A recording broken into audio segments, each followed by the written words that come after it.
ফিলিস্তিনে ইসরায়েলি বর্বরতার বিরুদ্ধে ফুঁসে উঠেছে বিশ্ব। গাজা উপত্যকায় হামলার 1 বছর পূর্তিকে কেন্দ্র করে বিভিন্ন দেশে চলছে প্রতিবাদ আন্দোলন।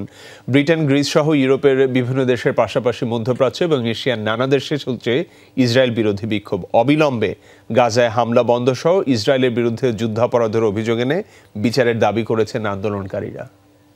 শ্রীলঙ্কা আবারও রপ্তানিতে শীর্ষে।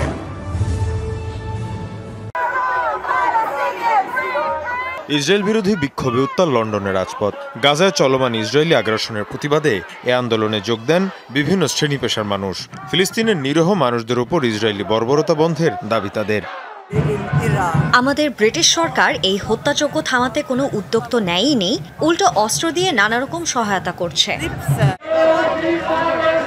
গাজা ইসরায়েলি অভিযানের পার হতে চলেছে 1 বছর। এই দীর্ঘ সময় আইডিএফ এর হামলায় গাজা পরিণত হয়েছে রীতিমতো নরকে।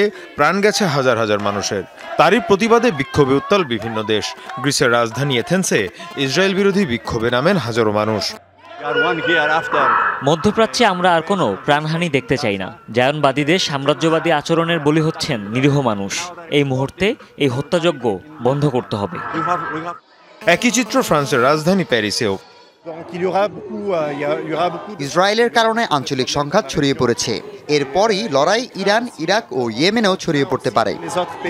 এছাড়াও ভারতের বেঙ্গালুরু সহ বিক্ষোভ হয়েছে এশিয়া ও মধ্যপ্রাচ্যের বিভিন্ন দেশে। মীর মুশফিকা হাসান, যমুনা নিউজ।